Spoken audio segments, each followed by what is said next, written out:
Recently, there was a change to the laser burn durations on the Timberwolf and Stormcrow Omnipods that contain energy hardpoints. Russ Bullock, president of PGI, has asked for feedback, and this is my opinion. These changes were intended to curb the power of laser vomit builds that carry a large amount and varying types of laser weapons and fire them all at once. However, I don't believe these changes will have much of an effect. A 15 to 25% increase of duration will simply cause more pilots to switch to pulse lasers. Even with the nerf, they will have a shorter burn times than their ER counterparts. For example, a clan medium pulse with a 25% increase will go from 0.85 seconds to 1.06. This is still lower than the 1.15 of ER medium lasers, which are still widely used and quite effective on other clan chassis.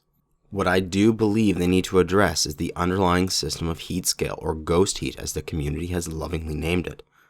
The current implementation of this system is allowing laser vomit and other various builds to put out large quantities of damage through mixing of weapon types.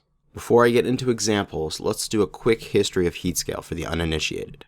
Heat scale is a system that was added to the game to prevent or punish players for firing multiple similar weapon systems at the same time. One of the key reasons for its implementation was the very prevalent PPC boating meta, exemplified by the 6 PPC Stalker. This mech would fire 6 PPCs at once and was the cause of many one-hit kills and extremely low time to kill. How heat scale works is each weapon is assigned to a weapon type group, and that group has a limit to the number of weapons of that type that can be fired at once.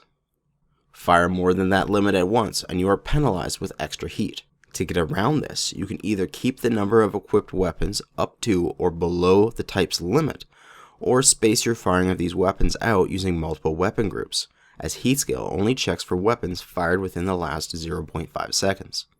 The problem with this system is these weapon type groups. While they do prevent single weapon boating, like the PPC Stalker, there is nothing stopping the player from combining weapons from 2 or more groups. Individually, each of the groups can be below the limit for heat scale, but since these groups do not affect each other, combined, they are far higher than it would ever be allowed within a single group. This effect is worsened if the weapons that are being combined have similar profiles, such as different lasers with the same burn duration or projectiles with similar velocities. For example, let's look at one of the quintessential laser vomit builds, the Timberwolf C with 5 ER medium lasers and 2 large pulse. This build combines the medium laser and large laser weapon groups to avoid heat scale, and is capable of dealing 61 damage for a total of 50 heat, 1.22 damage per heat. While the build is quite hot, it is capable of firing all of its weapons at once, using just over 60% of its available heat capacity. Now let's look at another build, only using large pulse. This build has 4 large pulse lasers, and deals only 52 damage. One would expect this build to be cooler than the last, since it is dealing less damage. But because of the heat scale, instead of the normal 40 heat that one would expect, there's an additional 19.2 penalty, for a total of 59.2 heat, 0.88 damage per heat. Also, because of the increased weight of the large pulse, there is less tonnage for heat sinks, so that firing all the weapons at once uses up over 90% of its available heat capacity. This is the reason why laser vomit is so strong. It is exploiting what I perceive as a loophole in the heat scale system to fire off a quantity of weapons at once that I believe is unhealthy for the game. The first example build is capable of coring out the vast majority of mechs on the testing grounds in 1 or 2 volleys, everything except the biggest or most quirked assaults. As for what I would change to fix this, we can look to Homeless Bill's article on the QQ Mercs website, a sensible update to Ghost Heat, posted just shy of a year ago, and Farpanoodle's article, fixing the MechWarrior Online heat scale, posted another year before that. I'll put links in the description of this video. Go check them out, they're very well written, but I'll also give a synopsis here. Since the root of the problem is the fact that these weapon type groups don't interact or communicate with each other, we need to link them somehow. The answer that a few of us in the community have come up with is the reactor load and reactor capacity concept. This can be broken down into 3 basic tenets. Keep in mind that all the numbers listed here are placeholder, can be changed based on balance preferences. Each mech has a reactor capacity of 100 points and dissipates at a rate of 100 points per second. Each weapon has a reactor load value that is added to your reactor capacity whenever that weapon is fired. If a weapon is fired and its reactor load would put the mech over its capacity, the mech is penalized with additional heat, proportional to how far over the limit the load went. Let's take a hypothetical look at our previous example of 5 ER medium lasers and 2 large pulse.